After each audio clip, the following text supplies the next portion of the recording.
Oke, right. Oke. Assalamualaikum warahmatullahi wabarakatuh. Bang Dori, sehat? Waalaikumsalam. Alhamdulillah sehat, Agenda, Dedi. Ini yang mana nih? Lebaran? Lebaran stay at home. Waduh. And then kita silaturahmi juga berjarak hari ini. Kecuali keluarga terdekat yang kita kunjungi ya. Karena kita nggak mau aktif lah untuk Kita ngobrol santai nih. Ya, oke. Kita ngobrol santai aja. Nggak perlu anunian, Bang. Iya kan? Lama udah ketemu abang juga sebenarnya. Iya, terakhir kita ketemu sibuk jadi. Nah. Di ini lah, di kafe apa namanya itu? Literasi ya, di kafe. Literasi. Lama udah ngobrol juga dengan abang nih. Bisa sering ngobrol. Yang penting sehat, yang penting. Bang. Yang penting tuh, mahal tuh. Lagi kan aktivitas kampus lah di rumah, ya kan? Ya, kampus work from home. Ini ada satu harus absen. You must absen. Absen online. Absen online karena itu kebijakan pemerintah pusat. Berarti ngikuti anjuran pemerintah. Ya. Itu taat terhadap law enforcement. Why? Karena kita melakukan satu kebijakan, we must follow the rule. Yes. Jangan menjadi pembangkang di saat situasi tidak tepat. Oke. Bang Dori.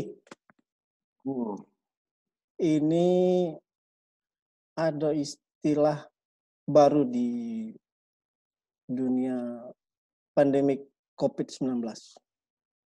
New normal. Ya kan?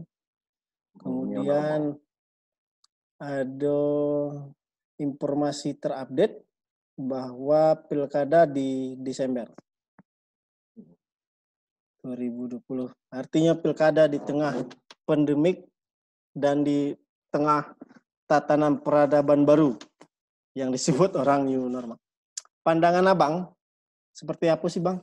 Kalau boleh kita cerita dan berbagi ilmu biar nanti kita bisa share di media maya, mudah-mudahan menjadi pengetahuan ilmu minimal pribadi lah, ya kan?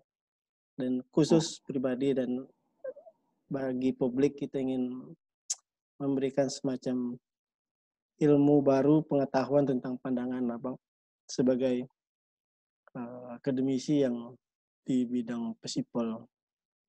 Pandangan abang, Bang, minta komentarnya dikit atau banyak juga boleh. Silakan, Bang.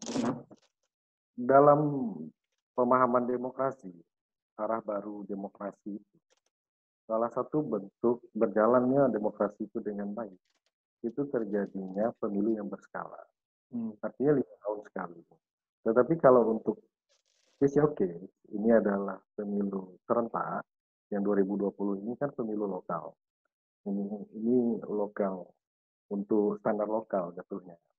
Nah, di dalam pemilu lokal ini, itu ada berapa wilayah yang ikut? Kalau tidak salah itu ada 13 provinsi ya, yang ikut terlibat di dalam pemilu lokal ini. Nah, salah satu itu adalah Provinsi Jambi. Ya. Provinsi Jambi itu salah satu yang ikut di dalam pemilihan gubernur, juga ada pemilihan bupati. Di sini ada 3 kabupaten. Kabupaten Tanjab Tim, Kabupaten Tanjab Bar, Kabupaten Batanghari ya. Penuh, sungai penuh. Dan 3 kabupaten kota ya kan, 4 termasuk 1 kota sungai penuh. Nah, begini, kalau kita lihat di dalam new normal, kehidupan harus memulai dengan kehidupan baru. Oh, itu oke. Ini artinya untuk social distancing itu masyarakat tetap melaksanakan social distancing sesuai dengan protokol-protokol yang sudah dilakukan oleh negara. Cuma inti daripada new normal itu bagaimana masyarakat beradaptasi kembali untuk standar ekonomi kita itu berjalan dengan baik. Artinya roda ekonomi tetap akan berjalan. Ya. Jika roda ekonomi ini tidak berjalan, artinya antara kesehatan dan ekonomi sama-sama 2 belah mata pisau, sama-sama penting. Kesehatan itu penting, ekonomi juga penting. Tanpa kesehatan, ekonomi juga tidak ada gunanya. Tanpa ekonomi, kesehatan juga menjadi problem. Nah, ini menjadi problem. Cuman jika dikaitkan ini dengan pilkada serentak, itu saya melihat begini. Pertama, itu berbicara tentang kesiapan. Ya. Kesiapan penyelenggara itu sendiri. Oke. Jika di dalam new normal ini, ketika aktivitas sosial itu mulai berjalan dengan baik, apakah terjadi gelombang kedua kelaknya? Gelombang COVID-19 ini, the second gelombang. The two, apa nama dalam bahasa Inggris itu, the third, ini is not the third, gelombang kedua. Jadi ketika ada gelombang kedua, apakah akan terjadi korban nyawa di sini? Artinya ketika ini nanti kelaknya dalam perjalanan untuk berapa bulan ke depan, itu kan perlu pendataan DPT-nya. Artinya KPU sebagai penyelenggara itu kan mereka harus menyiapkan kembali daftar pemilih tetapnya itu apakah sesuai atau tidak dengan yang dulu. Artinya kan refocusing data. Data-data itu harus dikumpulkan sehingga yang mana yang sudah meninggal, yang mana yang masih terdata, yang mana anak-anak yang sudah bisa memilih, yang pada hari H mereka juga bisa masuk memilih, itu harus benar-benar data yang valid. Validity data itu harus jelas. Nah, karena apa? Satu hal ketakutan di dalam fenomena ini voting behavior itu ada fenomena ghost voter. Ghost voter ini adalah pemilih hantu. Pemilih hantu ini itu banyak terjadi di mana-mana negara. Contohnya, saya simpelkan contoh. Saya berapa kali ikut di dalam memantau pemilu di Malaysia. Di Malaysia itu saya ikut di pemilunya itu 3 kali. Ketika saya melihat di sana, itu banyak terjadi ghost voter. Ghost voternya ini orang yang sudah meninggal, tetapi data mereka masih ada. Lalu, ketika pihak-pihak berkepentingan mengambil data mereka, itu mereka mengambil orang luar untuk menjadi pemilih atas nama si fulan ini tadi, si mati. Nah, ini dikatakan sebagai ghost voter. Nah, ghost voter ini sangat berbahaya. Apakah kelak ketika kita melaksanakan pilkada serentak 2020 akan terjadi ghost voter atau tidak? Nah, hebatnya di Indonesia ini klasifikasi COVID-19 itu kan terjadi per provinsi. Contoh di Jambi kita hanya terdata berapa puluh orang yang terkena COVID-19. Nah, data dari Bawaslu tadi saya baca dari Bawaslu juga, laporan apa namanya laporannya ke Bawaslu itu mereka menyimpulkan cuman kalau ada salah saya 80-an berapa tadi itu yang positif. Apa nyampe ratusan dikit lah.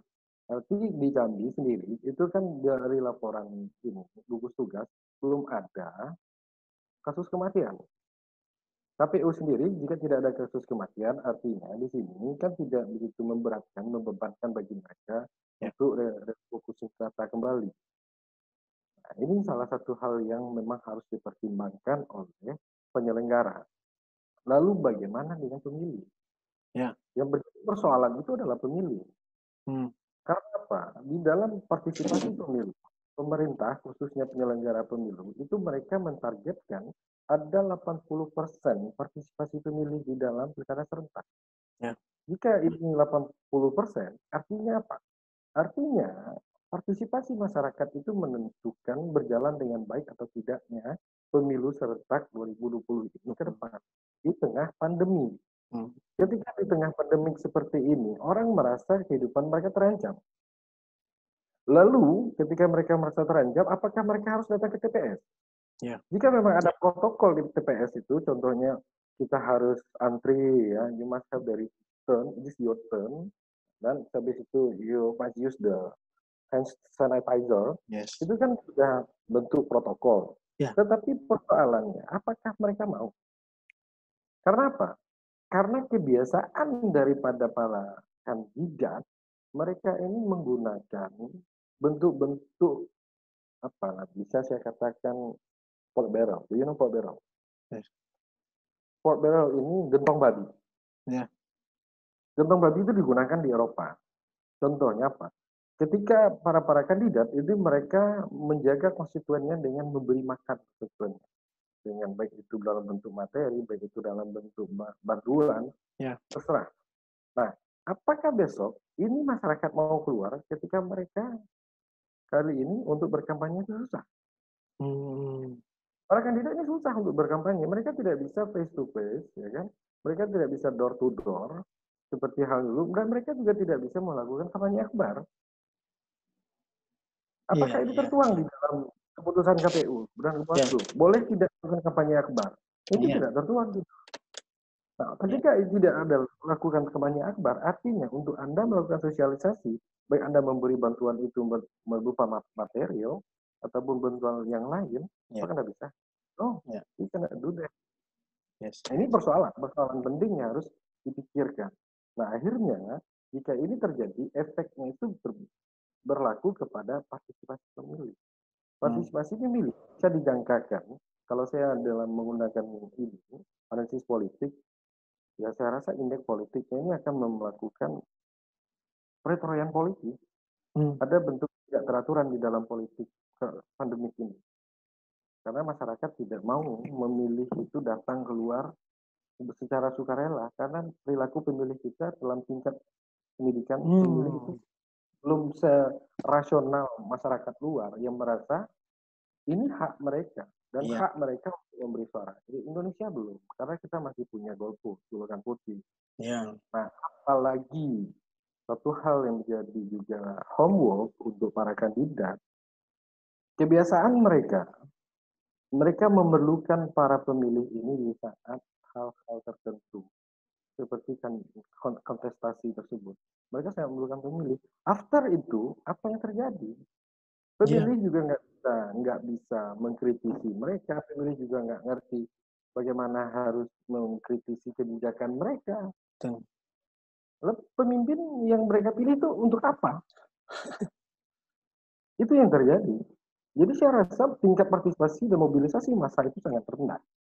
Ya. Nah, kecuali memang kalau Anda berbicara tentang, kalau di dalam bukunya Bertrand Russell, itu Yes. berbicara kekuasaan atau politik, Bertrand Russell mengatakan, seseorang yang mendapatkan kekuasaannya itu, mereka harus melakukan. Pertama, bagaimana mendekati sosial. Nah, sedangkan kekuasaan itu hanya berbentuk dalam dua. Pertama, orang yang berkuasa, yang kedua, orang yang dikuasai. Betul, dikuasai. Nah, orang yang berkuasa ini bagaimana menjaga kekuasaannya, bagaimana orang yang dikuasainya. Lalu pertanyaan di sini, apakah para pemimpin ini mampu menguasai para pemilihnya sehingga para pemilih keluar dengan suarela untuk membuang undinya? I don't think so. Ya. Itu nggak bakal terjadi. Malas orang nak keluar kayak jadinya kan. Karena apa? Kebijakan Anda yang sangat populis yang berpihak pada masyarakat itu apa? Give me the proof. Ya. Jadi banyak persoalannya. Apa kebijakan pemerintah yang berpihak pada masyarakat? Untuk menangani COVID-19 ini terbanyak terjadi penyalahgunaan wewenang. Contoh apa? Ketika mereka melakukan bantuan sosial yang sebenarnya itu adalah kebijakan pemerintah pusat, dan ternyata bantuan sosial itu bukan dalam berbentuk bantuan sosial, itu adalah bantuan para pemimpin. Hey, come on, it's wrong. Itu nggak benar. Itu bantuan sosial harus dititikkan di sini itu adalah bantuan sosial. Tekanan itu bantuan sosial, bukan bantuan kepala daerah. Tetapi mereka mengeluarkan bantuan sosial ini atas nama bantuan kepala daerah dengan meletakkan foto para kandidat. Termasuk yang incumbent. Atau isu. Politisi itu boleh berbohong. Tapi mereka nggak salah. Iya, betul. Tapi masalahnya menarik nih, Bang Dori. Artinya memang perjuangan pilkada di 2020 ini cukup menantang karena dikhawatirkan juga kan tadi sempat Bang jelasi ya orang akan kekhawatiran kita turunnya partisipasi masyarakat. Dari angka yang hari ini diprediksi 70-80 kisaran itu. Jadi orang berpikir juga orang mengutamakan kesehatan atau mengutamakan demokrasi kan. Untuk apalagi masih minim kan kesadaran masyarakat tentang hak untuk disalurkan melalui jalur demokrasi lewat pilkada. Lumayan untuk didiskusikan ini Bang. Gimana ini Bang? Ini sangat bagus untuk dipertimbangkan. Ini juga menjadi pendidikan politik. Apa contohnya untuk jadi pendidikan politik? Selama ini, para pemimpin yang ingin berkontestasi, mereka kan tidak peduli untuk melakukan pendidikan politik. Mereka tidak memikirkan bagaimana melakukan sosialisasi, bagaimana hak-hak seorang pemilih. Mereka kan tidak menjelaskan itu. Ya, mereka jelas, besok pilih saya dengan janji-janji politik mereka. Tetapi pasca itu mereka lupa akan janji-janji itu, maka banyak pemilih yang kecewa. Sedangkan di dalam menjalankan demokrasi itu, pertama, kita harus mencerdaskan masyarakatnya terlebih dahulu. Masyarakat memahami tentang haknya di dalam bernegara, haknya di dalam politik, haknya di dalam mengembangkan demokrasi. Maka kalau itu tidak terbentuk, artinya demokrasi kita itu ya it's just demokrasi.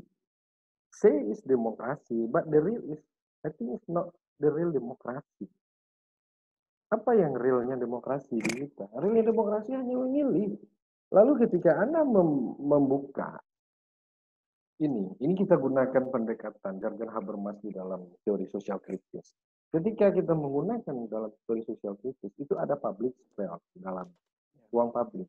Nah, ketika ada kebijakan dari pemerintah, itu bisa diberikan dulu kepada publik, dilempar kepada masyarakat umum, lalu dianalisis. Bagaimana pendekatan dan pemahaman publik atas kebijakan ini? Apakah mereka mau menerima atau tidak? Ya. Nah, ini tidak terjadi kalau di negara kita, apalagi khusus di Jambi. Khusus di Jambi bagaimana kita bisa melihat itu? Pemimpinnya sendiri hari ini, apa mampu untuk menganalisis kebijakan apa yang mereka buat? Apa kebijakan yang sangat populer? Apa kebijakan yang sangat sentral? Ya. Tidak terlihat. Arah tuju daripada Provinsi Jambi itu kemana? Nah, nggak ada. That's why saya bilang tadi, bahwa penting sekali di sini untuk memahami dalam new apa namanya? New normal. Yang kehidupan baru ini. Ya, new normal. New normal ini. Dalam new normal ini, itu kan yang sangat ditekankan oleh pemerintah itu berbicara ekonomi. Bagaimana membuka pasar, bagaimana membuka mall, bagaimana membuka tempat ibadah. Itu yang ditujukan, itu yang diharapkan oleh pemerintah sehingga putaran ekonomi berjalan. Sedangkan pemilu itu memerlukan dana politik yang juga sangat besar. Dalam keadaan ekonomi kita yang seperti ini, harus mengeluarkan dana sangat besar. Lalu dari mana pemerintah dapatnya? Kalau bukan dari utang, kalau bukan dari donatur. Jadi ini kan tidak memecahkan masalah daripada tidak memecahkan masalah. Tapi kan menarik, Bang. New normal ini kan lebih kepada membangkitkan gairah ekonomi. Dan pilkada juga memakan biaya yang cukup besar. Kalau kita amati proses RDP Komisi 2 tadi misalnya, ada salah satu poin ketiga kalau salah, melakukan penambahan anggaran. Iya kan? Ya. Ya, penambahan anggaran. Artinya memang, silakan Bang. Dalam RDP Komisi 2 tadi itu, yang tercantum di dalam itu, apa yang membuat harus ada penambahan dana. Itu kan untuk menyediakan hand sanitizer di TPS. Ada berapa banyak TPS yang harus disediakan hand sanitizer-nya? Ya. Itu sudah membludak, menggendutkan anggaran. Ya. Nah, setelah itu apalagi nanti yang protokol-protokol corona ini yang harus kita yang harus dijalani oleh kita. Kan sangat banyak, setidaknya menyediakan masker, hand sanitizer, APD, alat pelindung diri. Nah, pertanyaan saya ada satu di sini. Kalau seandainya masyarakat terinfeksi daripada ketika mereka membuang undi di TPS, lalu siapa yang bertanggung jawab? Iya. Siapa yang bertanggung jawab atas itu? Jaminan kesehatan dan jaminan keselamatan jiwa mereka pasca memilih. Siapa yang bertanggung jawab? Kalau seandainya Bawaslu dan KPU membuat regulasi aturan dari regulasi pusat menyatakan kalau seandainya terjadi penularan COVID-19 di saat pemilu, artinya mereka mau bertanggung jawab. Oke kan? Masyarakat apa haknya kan? Iya. Setidaknya ketika mereka datang ke TPS harus menggunakan rapid test. Mau nggak melakukan rapid test? Ataupun sama dengan kebijakan pemerintah, kalau Anda mau keluar, Anda harus membuat dulu swab test. Ya, betul. Ya kan, dengan biaya Rp600.000. Betul. Kalau itu per orang Rp600.000, berapa dana pemilu yang akan membludak? Sebesar itu. Sebesar itu anggaran yang harus dihabiskan. Bisa nggak kita bayangin itu? Iya, iya. Nilainya tak apalagi ekonomi lagi anjlok. Apalagi Duit ekonomi. sudah habis. Jadi sebenarnya apa yang dilakukan oleh pemerintah ini kesannya pemaksaan. Ada kepentingan-kepentingan yang memang harus mereka jaga. Kalau Jadi, seandainya bukan pemaksaan, untuk apa sih Anda harus memaksa banget pemilihan itu? Kalau mau jujur Indonesia ini, ada nggak ada gubernur itu sama aja. Ada nggak ada bupati itu sama aja, nggak ada kebijakannya. ya.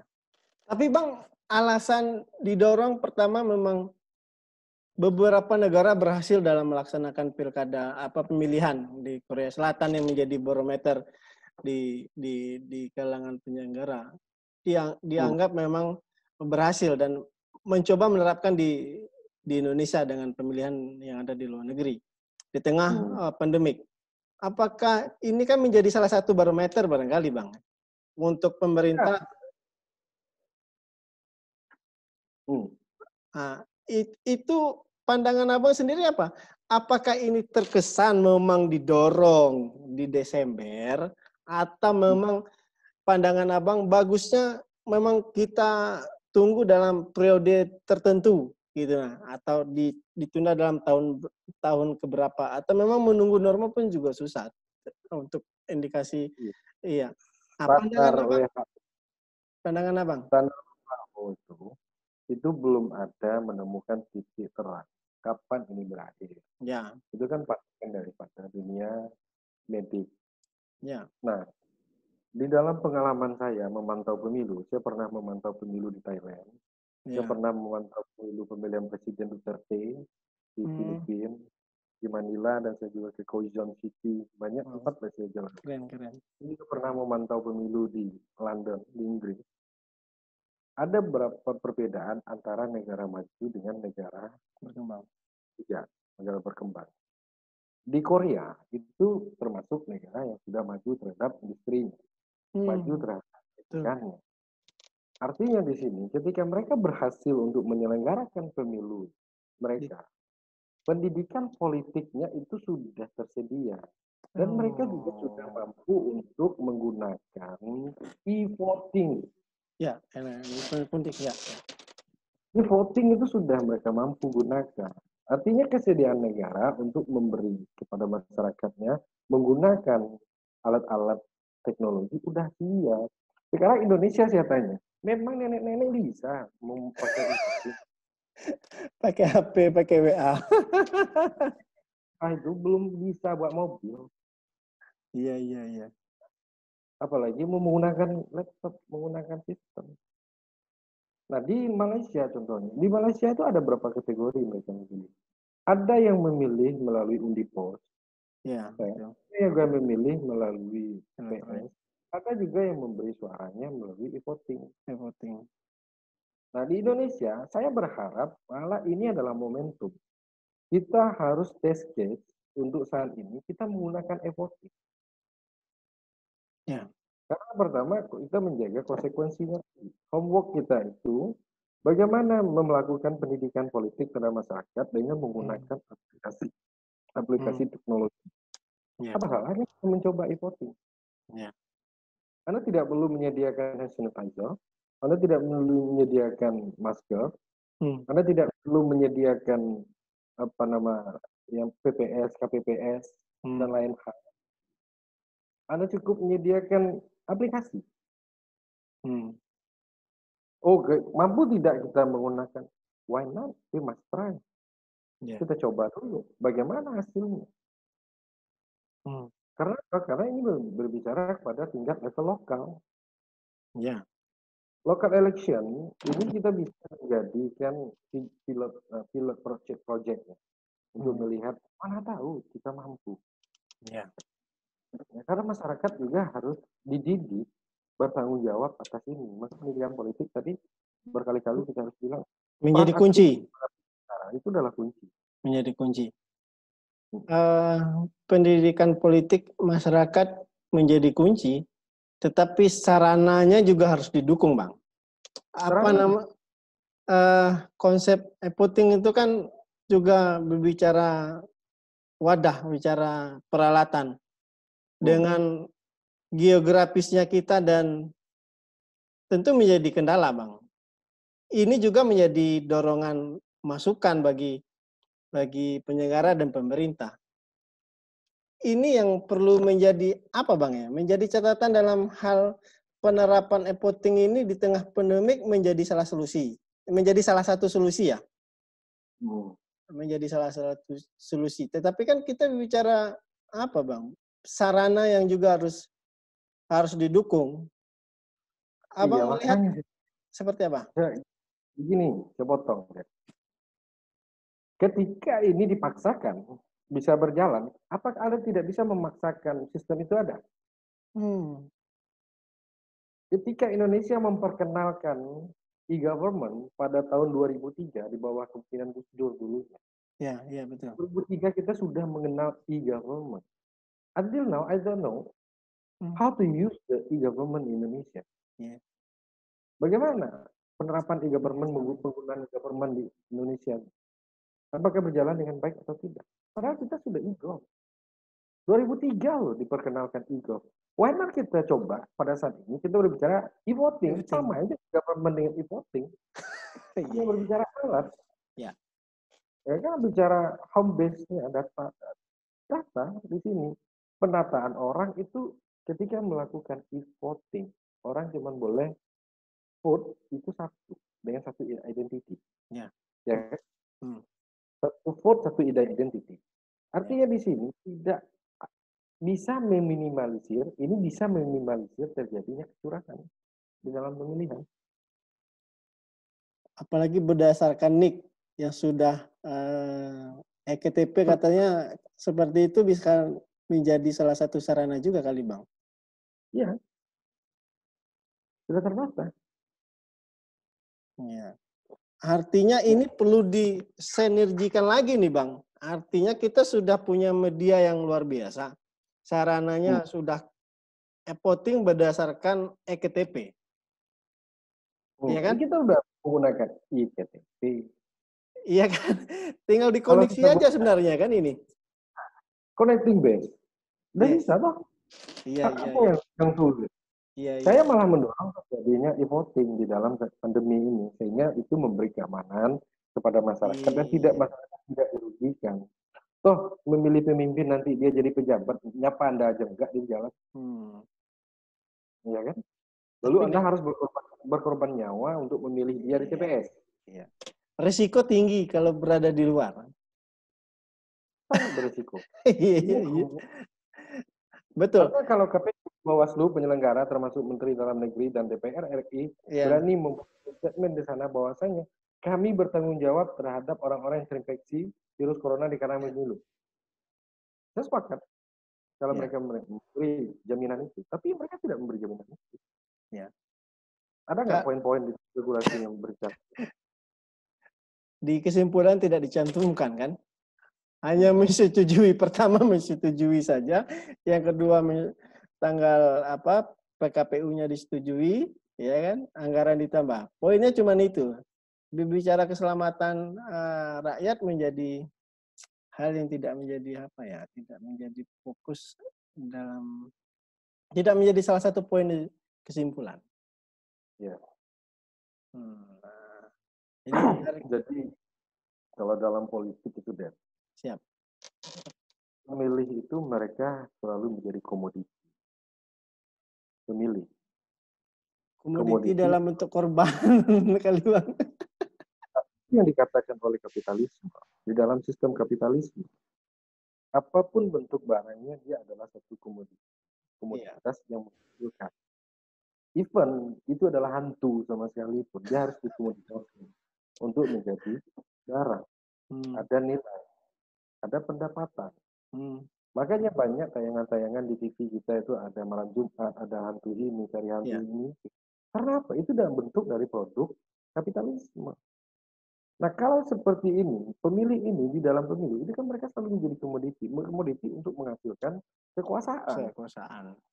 Lalu benar tidak kekuasaan itu bisa digunakan untuk kesejahteraan? Benar tidak kekuasaan itu yang mereka amanahkan kepada pemimpin yang mereka pilih, itu bisa didistribusikan kepada masyarakat? Ada tidak? Iya. Toh yang terjadi di bangsa kita itu adalah oligarki politik. Oke.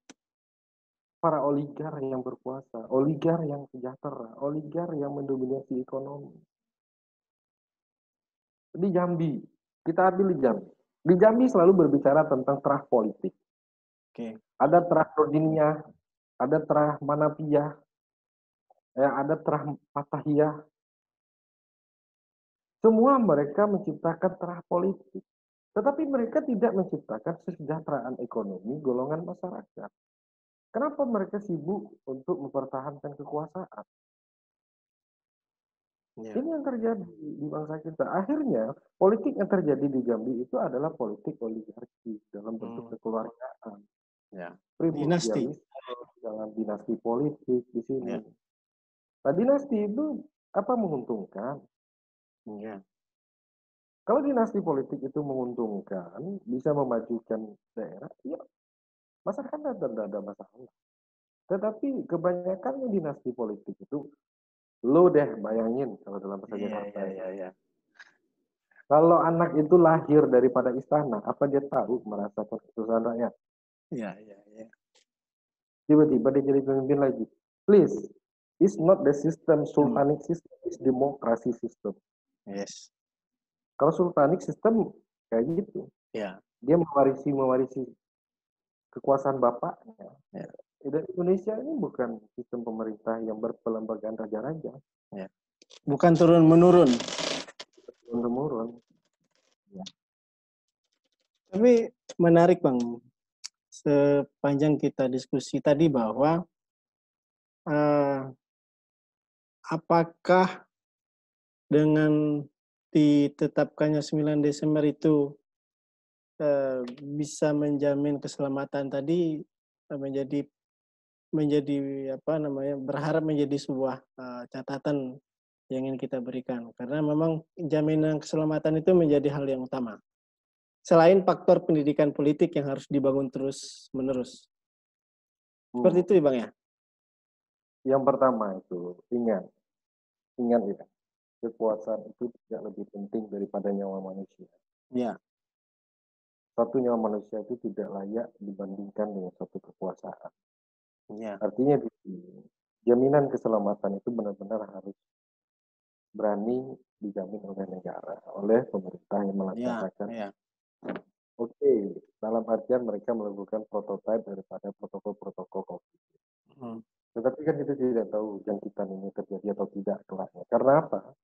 Even orang itu sakit sama sekali pun dia berhak untuk memilih karena itu hak dia. Iya, betul. Bagaimana orang yang di dalam isolasi itu mereka diberi tidak haknya untuk memilih? Apakah dokter akan membawa dia ke TPS? Iya.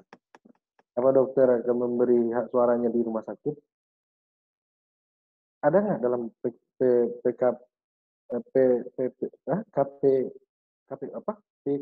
KPU ya? KPU tahapan tadi. LHK-nya ini Bawaslu. Saya tadi baca itu dua-duanya. Nggak ada. Pemaparan.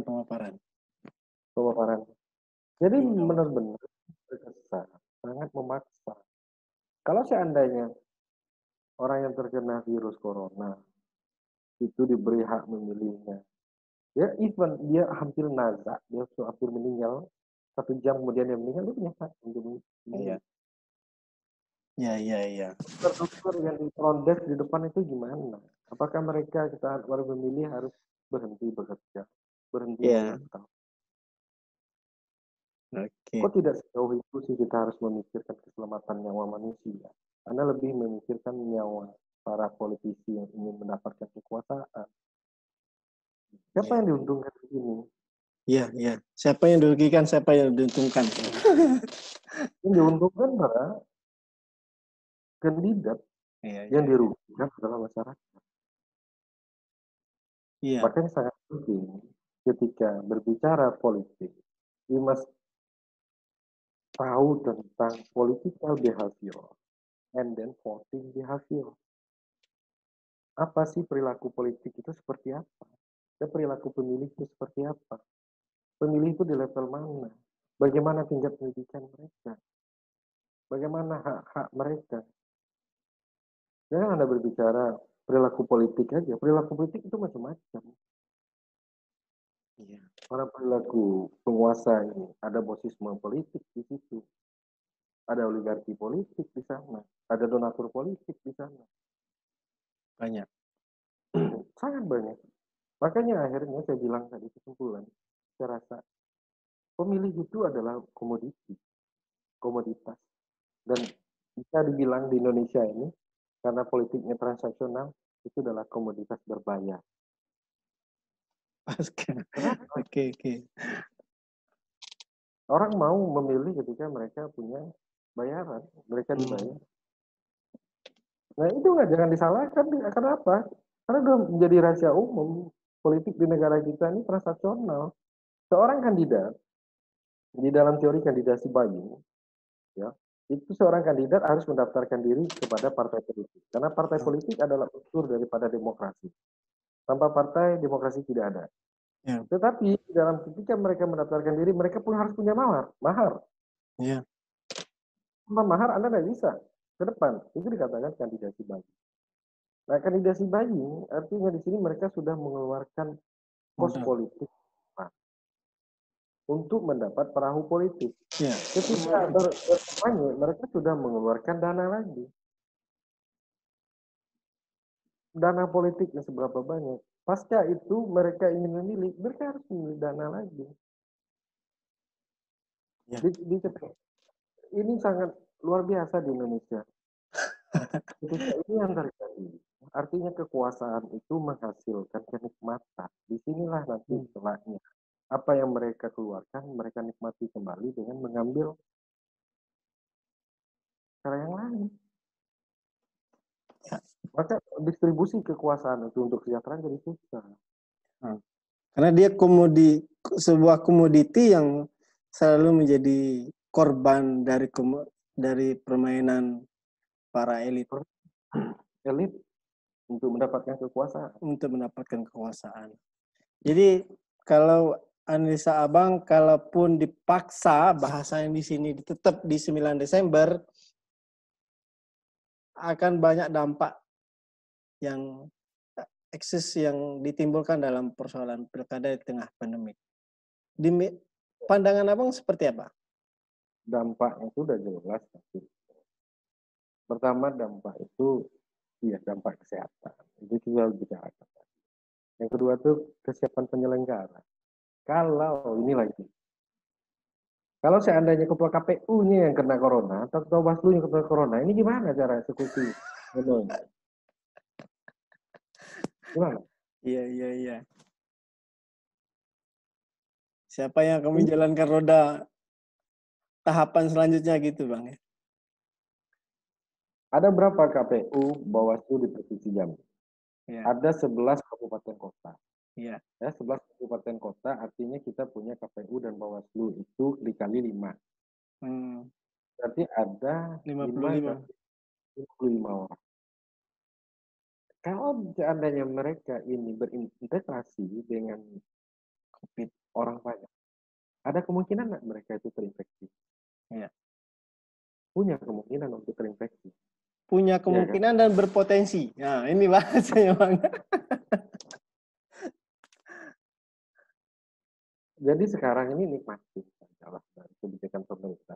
Kalau kita tanya ke KPU Bawaslu, kami kan hanya menjalankan regulasi. Betul.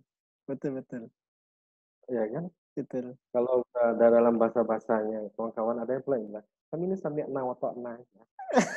Pernyataan salah satu komisioner KPU. Iya kan? Iya. Mereka dalam stratanya, dalam cartanya, KPU RI itu adalah yang menelurkan regulasi. KPU provinsi yang menyebarkan regulasi. KPU kota yang menerapkan regulasi. Penerapannya kan di tingkat bawah. sudah ada strata di sini kan. Ya, Artinya mereka nggak bisa apa-apa. Jangan salahkan KPU. dan Ya, Bawaslu enggak, Bawaslu. Mereka nggak punya kesalahan. Mereka hanya mentaati peraturan. menjalankan aturan dan melaksanakan aturan. Itu yang mereka bisa. Untuk memastikan kepentingan elit pusat ini berjalan dengan lancar. Berjalan dengan lancar ya. Iya. Jadi tentu banyak ekses yang akan timbul apabila ini tetap dijalankan. Tetapi bahasa kita adalah bahasa optimis, Bang.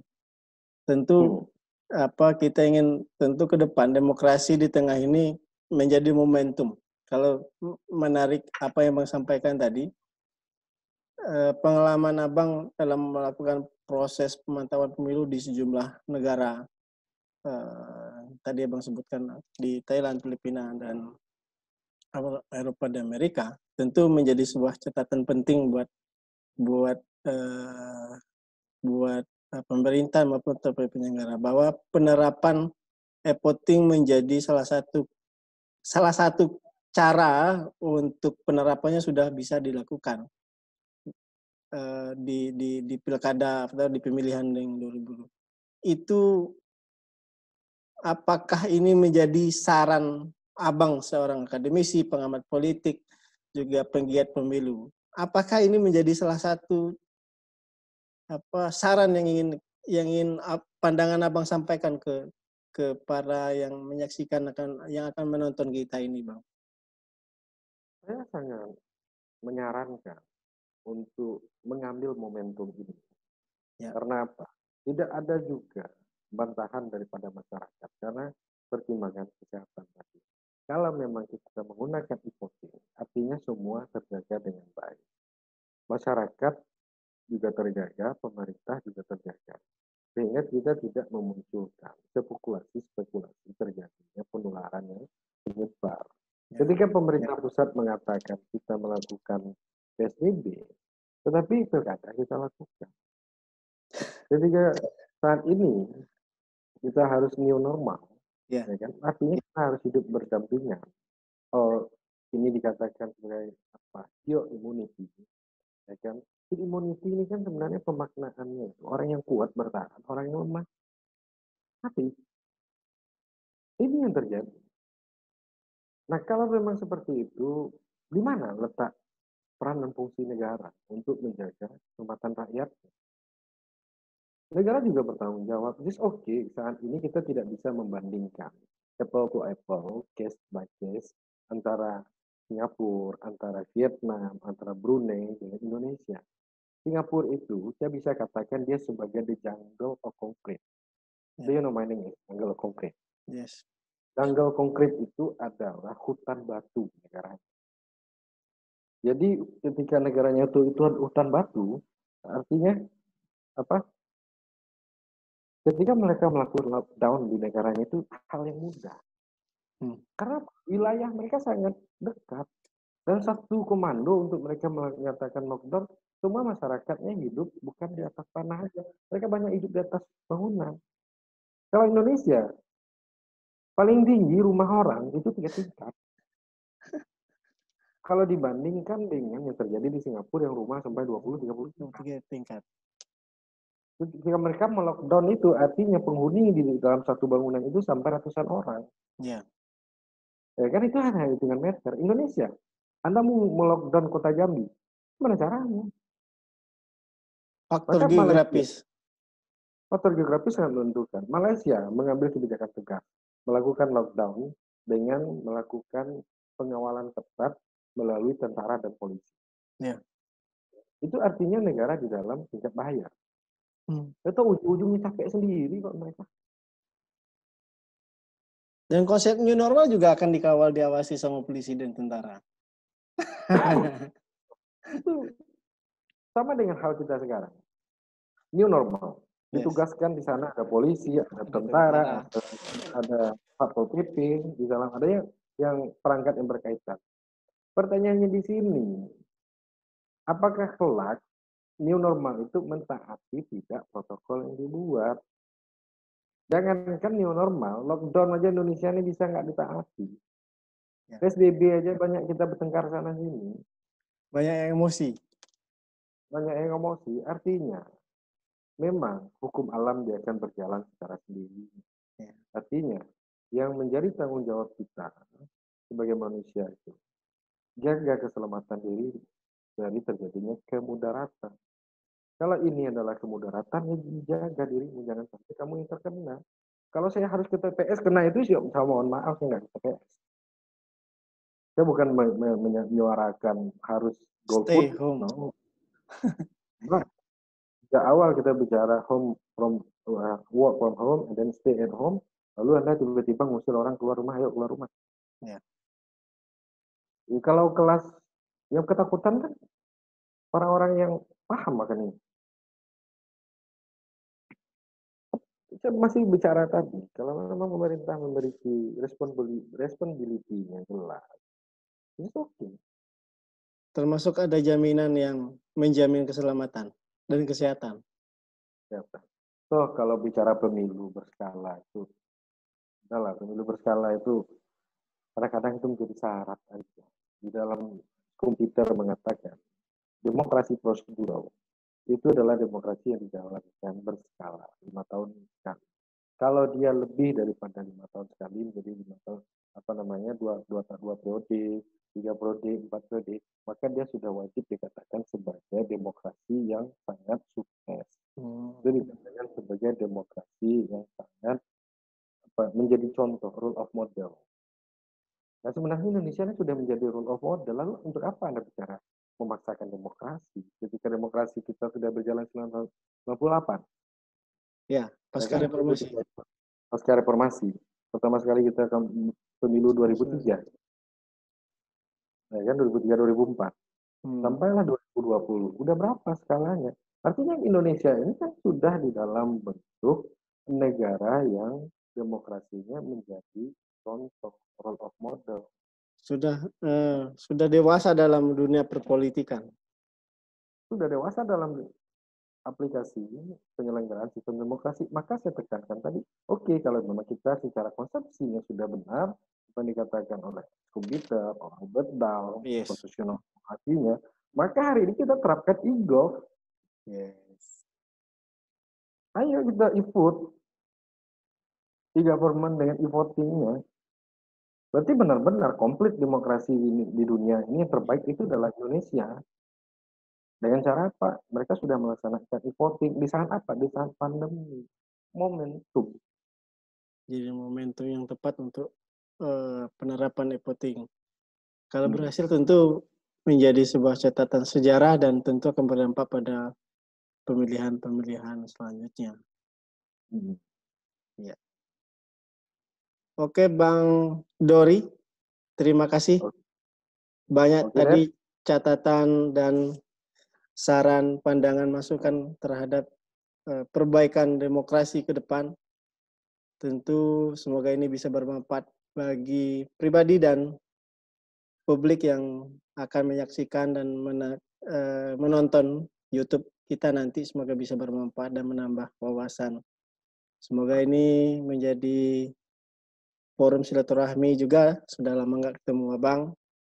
Dan mudah-mudahan ke depan bisa diskusi lagi nih Bang, ngobrol daring dengan tema dan topik yang berbeda nanti. Terima kasih Bang Dori. Salam untuk keluarga dan jaga kesehatan. Terima kasih. Assalamualaikum warahmatullahi wabarakatuh.